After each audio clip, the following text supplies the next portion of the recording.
Antennas can be broken down into two major categories, indoor and outdoor.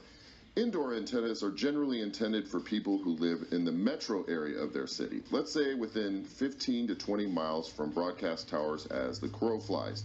Those living 20 miles out and further may need to plan on attic-mounted or outdoor antennas. Elevation can really help stabilize reception inside and outside because tall buildings, trees, and hills can affect how well TV signals get to your home. The takeaway is that higher is almost always better. So how do you know where the broadcast towers are and how far away they may be? Visit antennaweb.org or tvfool.com. Plug in your address and a graphic will pop up showing your relative location to the broadcast towers in the area, along with how far away those towers are. There are even recommendations on what kind of antenna you might need. Indoor antennas have come a long way from the rabbit ears that we used to use. Some are paper thin, like this Amazon Basics antenna, which works extremely well and can be hidden behind your TV, poster, picture frame, or even furniture. Other indoor antennas, like this one from Turk, are designed not to look like an antenna. You can mount this right under your TV and it looks a lot like a sound bar. Or this guy right here looks like a lamp that you could place on an end table. A lot of outdoor antennas don't look all that different from the ones we've seen decades ago, like this View TV antenna.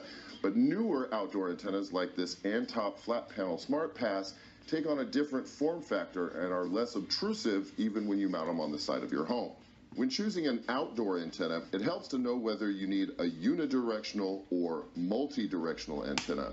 If all the broadcast towers are at a distance and in the same general direction, a unidirectional antenna is going to work great, especially for long distances. But if you're in the center of several different towers in different directions, go with a multi-directional antenna. Now let's talk about antenna amplifiers. You might think that using an amplifier would help you pull in signal better, but that's actually not the case. Amplifiers help you distribute a signal to multiple TVs in a home, but they're not going to improve a weak signal. Now, let's talk about placement.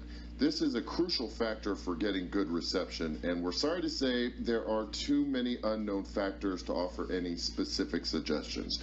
Our best advice is to plan on experimenting with antenna placement to see what works best. As a general rule, higher is better, and exterior wall placement is better than interior walls. While there's always going to be some trial and error involved, these guidelines should help you get off on the right foot when shopping for and installing a new antenna. Remember, know your distance from the broadcast towers and buy an antenna that's appropriate for that range. If you live in a rural area or your TV is deep in your home, go with an outdoor antenna and play around with placement, remembering that higher is usually better. This should help you have a great free TV watching experience.